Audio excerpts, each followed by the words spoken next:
সকলকে আমার সালাম ও শুভেচ্ছা জানিয়ে আজকের এই আদর্শ প্রতিবেশী ও আদর্শ সমাজ যে জামাত ইসলামী হিন্দ সারা দেশব্যাপী জুড়ে যে প্রচার অভিযান পরিচালনা করছে তারই অঙ্গ হিসাবে আজকে আমরা এখানে আপনাদের সামনে উপনীত হয়েছি। আজকে যে আমরা যাদেরকে আমরা প্রতিবেশী বলছি, আমরা যদি আদিতে ভাবি যে আমরা পৃথিবীতে প্রথম মানুষ এসেছিলেন যে আদম আলাইহিস সালাম, সেই মানুষ থেকে আমরা সমগ্র পৃথিবীতে যত মানুষ আছি সকলেই আমরা একে অপরের ভাই বোন। তাহলে একে অপরের যদি ভাই বোন হই, সকলেই তো আমার নিকট আত্মীয়, আমার প্রতিবেশী। তাহলে আমাদের যে হিংসা, যে বিদ্বেষ কার উপরে করব? আমরা যদি আমাদের অন্তরের দিকে খেয়াল করি, তাহলে আমার ভাইয়ের প্রতি আমরা হিংসা বিদ্বেষ রাখি, তাহলে এটা কি সম্ভব? কখনই সম্ভব না। কেন এটা আজকের যে অভিযানটা করতে হচ্ছে, যে আমাদের সেই সম্পর্কটা নেই, সম্পর্কটা দূর হয়ে গিয়েছে। এই সম্পর্ক দূর হয়ে যাওয়ার কারণটা কি? আমরা আত্মকেন্দ্রিক হয়ে পড়েছি। আমি আমার পরিবার আর কাউকে আমরা ভাবতে চাই না, যার কারণে আমরা যদি 3 ভাই থাকি তো আমরা 3 ভাই 3টে পরিবার হয়ে যাচ্ছে। একে অপরের খোঁজ নেওয়ার সময় পাইনি, আমার ভাইটা কি খেলো না সেটা খবর রাখতে পারিনি। অথচ আমরা বিভিন্ন জায়গায় আমার দূরের বন্ধুরা কিভাবে ঘুমালো, কি খেলো, কখন উঠলো, সেই খবরটা আমরা রাখতে পারি। কিন্তু আমার নিকট আত্মীয়, আমার ভাই কি খেলো, অভুক্ত থাকলো, সেই খোঁজটা আমরা রাখতে পারলাম না। নবী হযরত মুহাম্মদ সাল্লাল্লাহু আলাইহি ওয়াসাল্লাম বলেছে যে তুমি যদি পেট পুড়ে খাও, অথচ তোমার পাশের বাড়ি অভুক্ত থাকে, তোমার ভাইটা যদি অভুক্ত থাকে, তুমি কখনো ইমানদার হতে পারবে না, তুমি কখনো মুসলিম হতে পারবে না। অথচ আজকে আমরা যারা মুসলিম বলে দাবি করি, নামাজ রোজা তাহাজ্জুদ নামাজে ফাটিয়ে দিচ্ছি, কিন্তু অথচ আমার পাশের বাড়ি অভুক্ত রয়েছে, সেই দিকে ফিরে তাকানোর মতো আমার চোখটা, আমার অন্তর্দৃষ্টিটা দিতে পারলো না। তাহলে কি হলো? আমি প্রকৃত মুসলিম হতে পারলাম না। আমরা যারা পাড়ায় বাস করি, মহল্লায় বাস করি, সেই পাড়া বা মহল্লায় বিভিন্ন ধর্ম, বিভিন্ন ভাষাভাষী মানুষ বাস করে। অথচ এই যে বিভিন্ন হিন্দু, মুসলিম, খ্রিস্টান, আজকে আমরা ধর্মের ভিত্তিতে হয়তো ভাগ হয়েছি, কিন্তু আদি পিতা সেই আদম আলাইহিস সালাম ছিল। তাহলে আমরা আদিতে আদম আলাইহিস সালাম ছিল যে আমাদের ভাই, তারাই আমাদের হিন্দু হতে পারে, মুসলিম হতে পারে, খ্রিস্টান হতে পারে, বৌদ্ধ হতে পারে, অথচ তারাই আদিতে আমার ভাই ছিল। রক্তের সম্পর্কে আমরা ভাই। কারণ কোনো ভাইকে যদি কিছু বলতে যাই, সেটা আমার গায়ে এসে পড়ে। তাহলে নিজেদের উপরে যদি আমরা থুতু মারি, তাহলে নিজের গায়ে এসে পড়ে। আমার ভাইকে যদি আঘাত করে, সেটা আমরা আমাদের নিজেদের আঘাত করি। এ ব্যাপারে আমাদেরকে সাবধান এবং সচেতন থাকতে হবে।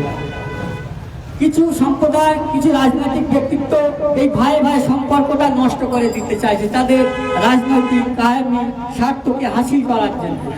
এই ব্যাপারে আমাদেরকে সব থেকে বেশি সজাগ হতে পারে। তাদের ক্ষমতার দখলের জন্য, তাদের গতির জন্য আমরা একে অপরের লড়াই করব না, আমরা হানাহানি করব না। যদি এটা হানাহানি করি, তাহলে কি হবে? আমরা একে অপরের ভাইয়ের প্রতি লড়লাম। আর কিছু লড়িয়ে দিচ্ছে কারা? যারা বিভিন্ন ধর্মের নামে, বিভিন্ন সম্প্রদায়ের নামে তারা রাজনৈতিক ক্ষমতাকে প্রতিষ্ঠিত করার জন্য তারা আমাদেরকে এইভাবে লড়িয়ে দেওয়ার প্রচেষ্টা চালায়। কিন্তু এই যে আমরা যে আদর্শ সমাজ বা আদর্শ প্রতিবেশী গড়তে গেলে শুধু বক্তৃতা, গরম লেকচার এ দিয়ে কিন্তু কোনো কাজ হবে না। এটা বাস্তবায়িত করতে হবে আমাদেরকে। বাস্তবায়িত যতক্ষণ না করব, ততক্ষণ কিছুই হবে না। একটা পাথর পর্যন্ত রাস্তা থেকে সরবে না। আমরা শুধু বললাম যে পাথর সরিয়ে দিলে মানুষের হেফাজত হবে, মানুষকে ক্ষতি থেকে দূর হবে, কিন্তু আমি দেখলাম যে সেই পাথর থেকে আমি সরালাম না। একটা কুকুর মরে পড়ে আছে, বললাম কুকুরকে যদি এর থেকে না সরিয়ে দিতে পারি রাস্তা থেকে, তাহলে সমাজ দুর্গন্ধময় হবে। তাহলে যদি সে দুর্গন্ধময় যদি হয়, তাহলে শুধু মুসলমানের দুর্গন্ধ পাবে না, খ্রিস্টানও দুর্গন্ধ পাবে, হিন্দুও দুর্গন্ধ পাবে। তাহলে সেই সমাজের যে খারাপই জিনিসগুলো যদি প্রতিষ্ঠিত থাকে, শুধু ক্ষতিগ্রস্ত শুধু মুসলমানরা হবে না, সমগ্র মনুষ্য জাতি সেই ক্ষতিগ্রস্তের মধ্যে অন্তর্ভুক্ত হবে। তাহলে আমরা ধ্বংসের মধ্যে থাকবো। তাহলে ভালো কাজকে প্রতিষ্ঠিত করতে গেলে একা একা করা যায় না। তাহলে কি করতে হবে? আমাদের সংঘবদ্ধ হতে হবে।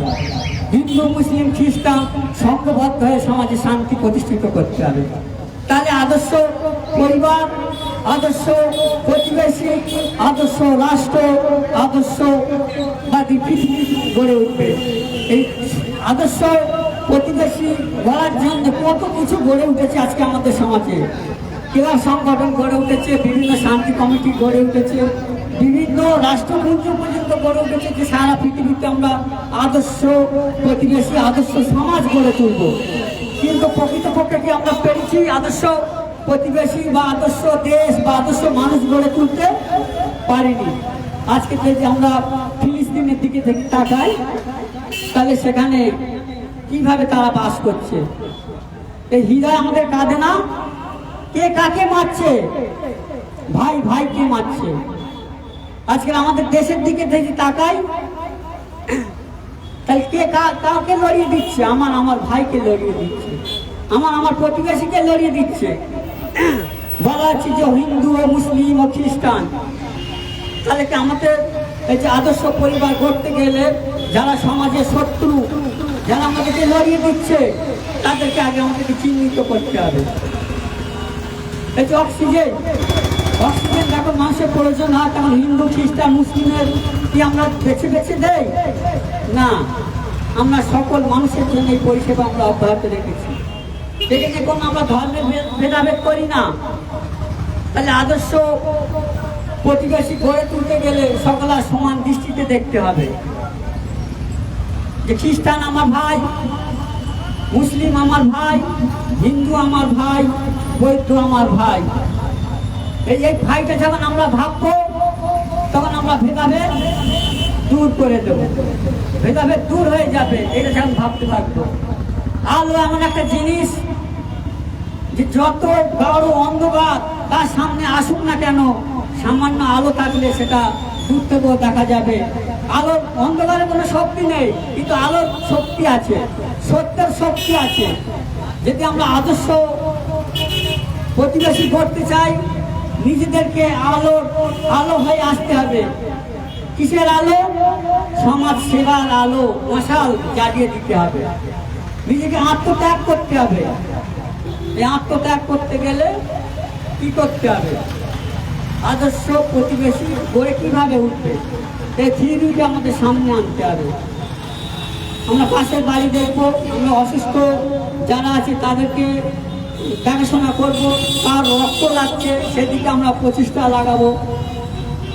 এটা সমস্ত মানুষ যদি আমরা একত্রভাবে করি, তাহলে কাজটা সহজ হবে। এই দায়িত্ব শুধু জামাত ইসলামী হিন্দুর নয়, এর দায়িত্ব শুধু খ্রিস্টানের নয়, এর দায়িত্ব শুধু মুসলিমের না, এর দায়িত্ব সমগ্র মনুষ্য জাতি একে অপরের পাশে দাঁড়ানো। ভালো মানুষ এই পৃথিবীতে এখনো আছে, সে তাদের দ্বারা এখন এই সমাজ, এই আদর্শ প্রতিবেশী, তার আদর্শ প্রতিবেশী গড়ে তোলার কাজ করে চলেছে। এই আদর্শ প্রতিবেশী প্রচার আমরা আজকে কেন করতে হচ্ছে, এটা আমাদেরকে ভাবতে হবে। আজকে আমার দেয়ালের পাশের বাড়ি সামান্য 1 বিঘা জমি কম হয়েছে, আর ভাইয়ের মুখ দেখি না, এগুলো চলছে। আজকে যায় মিল নেই, ভাই মিল নেই, বাপ বেটার কথা হয় না। কিসের স্বার্থে? আত্মকেন্দ্রিক হয়ে পড়েছি আমরা, যে নিজে খাবো নিজে বাঁচবো। এটা যারা আদর্শ প্রতিবেশী, সেই মানুষের কথা না। যারা আদর্শ প্রতিবেশী হতে চায়, সেই মানুষদের কথা এটা হতে পারে না। সত্যবাদী মানুষদের কথা এটা হতে পারে না, আদর্শবাদী মানুষদের কথা হতে পারে না। এই পৃথিবীতে তুমি কত খেতে পারবে, কত দখল করতে পারবে, কিন্তু এই পৃথিবী কিছুদিন থাকার পরে আমাদের চলে যেতে হবে মহান স্রষ্টার কাছে। সেখানে এই পৃথিবীতে যে আমি আমার আদর্শ, আমার প্রতিবেশীর সঙ্গে আমি কি ব্যবহার করেছি, আমার ভাইয়ের সঙ্গে আমি কি ব্যবহার করেছি, আমার ভাইকে কতটা জমি ফাঁকি দিয়েছি, আমার পিতা মাতাকে কতটা অসম্মান করেছি, তার জবাবদিহিতা সেই মহান স্রষ্টার কাছে করতে হবে। কাজের নিরিখে সেখানে স্বর্গ এবং নরক লাভ হবে, জান্নাত জাহান্নাম লাভ হবে। তাহলে আমরা যদি একটু আত্মসমীক্ষা করি তাহলে আমরা বুঝতে পারবো যে কতটা মানুষের পাশে থেকেছি, কতটা প্রতিবেশীর পাশে থেকেছি। তাই জামাত ইসলামী হিন্দ পশ্চিমবঙ্গ সহ সারা ভারত জুড়ে এই প্রচেষ্টা নিয়েছে যাতে আদর্শ প্রতিবেশী আমরা কিভাবে গড়ে উঠতে পারি, আদর্শ প্রতিবেশী কিভাবে গড়তে পারি। যদি আদর্শ প্রতিবেশী যদি আমরা গড়তে পারি তাহলে আমিও ভালো থাকবো। আমি যখন অসুস্থ হয়ে পড়বো, আমি যদি আমার প্রতিবেশীর সঙ্গে সুসম্পর্ক যদি গড়ে না তুলতে পারি, আমার যখন হার্ট অ্যাটাক করবে আমি পড়েই থাকবো, তো আমার দেখার লোক থাকবে না। আমি প্রতিবেশীর সঙ্গে যদি ভালো ব্যবহার করি তাহলে সবার আগে আমার প্রতিবেশী আসবে, আমার দূরের আত্মীয় কিন্তু আসবে না। ওই জন্যে নবী সাল্লাল্লাহু আলাইহি ওয়াসাল্লাম বলেছেন যে তুমি যদি আদর্শ প্রতিবেশীর সঙ্গে সম্পর্ক করার অনেক তরিকা আছে, অনেক পদ্ধতি আছে। তার মধ্যে একটি নবী হযরত মুহাম্মদ সাল্লাল্লাহু আলাইহি ওয়াসাল্লাম বলেছেন যে তুমি যদি একটু তরকারি রাঁধো, ভালো তরকারি রাঁধো, সেই তরকারি যদি একটা বাড়ির প্রতিবেশীর কাছে দিয়ে আসো, সে খুশি হয়ে যাবে, সে তোমার পরম যাবে। ছোট ছোট কাজ, আদর্শ প্রতিবেশী হতে গেলে বা প্রতিবেশীর আত্মীয় হতে গেলে বিশাল বিপুল কাজ করতে হবে তা না। তার একটি খোঁজ খবর রাখা, তার একটি সুখ দুঃখের ভাগী হওয়া, এটুকুই। তার সুবিধা অসুবিধাকে খেয়াল রাখা, এটুকুই। যে তার জমি দিয়ে দিতে হবে এটা না, তার যে 10 বিঘে জমি দিয়ে দিতে হবে, 1 বিঘে জমি দিয়ে দিতে হবে এরকম না। তার শুধু একটু যদি খেয়াল রাখি, সে প্রতিবেশী মানে যে আমার মুসলিম, আমি মুসলিমেরটা দেখবো এরকম না। ইসলামের শিক্ষা দেয়নি। ইসলাম শিক্ষা দিয়েছে তোমার ডাইনে বামে সামনে পিছনে 40 ঘর ব্যক্তি তোমার পরম প্রতিবেশী, পরম আত্মীয়, তাদেরকে দেখা দায়িত্ব তোমার মানে অবশ্যই কর্তব্য। এটা হযরত মুহাম্মদ সাল্লাল্লাহু আলাইহি ওয়াসাল্লাম এই কথা প্রত্যেক বিশেষ করে যারা ইমানদার বলে দাবি করে তাদের এটা অন্তরে গেঁথে নেওয়ার আহ্বান জানিয়েছে। আমিও আহ্বান জানাতে চাই, জামাত ইসলামী যে কর্ম তৎপরতা নিয়ে এগিয়ে যাচ্ছে, আদর্শ প্রতিবেশী, আদর্শ সমাজ, আপনারা এই কাজে সাথ দিন, তাদের পাশে এসে দাঁড়ান, আপনারা আদর্শ প্রতিবেশী হন এবং সেই কাজে ঝাঁপিয়ে পড়ুন। আমরা সকলে মিলে আদর্শ প্রতিবেশী, আদর্শ দেশ যেন উপহার দিতে পারি। এই দেশে যেন কেউ হানাহানি, কেউ বিভেদ, কেউ সাম্প্রদায়িকতার রঙে যেন পা না দিয়ে ফেলি, এ বিষয়টা আমাদেরকে সজাগ রাখতে হবে। ভোটের স্বার্থে একে অপরের যেন না লড়তে পারি, একে অপরের রক্ত না ঝরাতে পারি, এই বিষয়টা আমাদেরকে সজাগ রাখতে হবে। আমরা কার বিরুদ্ধে লড়বো? আমি আমার ভাইয়ের বিরুদ্ধে লড়বো? সে খ্রিস্টান, হিন্দু, জৈন, যে যাই হোক না কেন, সে আসলে আমার ভাই। এইটা যখন আমরা ভাবতে শুরু করব তখন আমার হাত কাঁপবে যে সে তো আমার আদর্শ, আমার প্রতিবেশী, কেন তার বিরুদ্ধে লড়বে? সে তো আদম সন্তান। প্রত্যেক মানুষ যদি আদম সন্তান হয়, সে আমার ভাই, তার বিরুদ্ধে কখনোই আমি লড়তে পারবো না। এইটা আমার ভাই ভাবতে হবে। যখন আমি ভাই ভাববো, তার বিরুদ্ধে যদি আমি লড়তে যাই, আমার সবার আগে হাত কাঁপবে। যে আমাদের যে দল, যে ধর্ম বা যে যাইভাবে ভুল বুঝুক না কেন, আমরা ভুল বুঝবো না। আশা করি আপনারা ভালো থাকুন, সজাগ থাকুন, সচেতন থাকুন, সজীব থাকুন।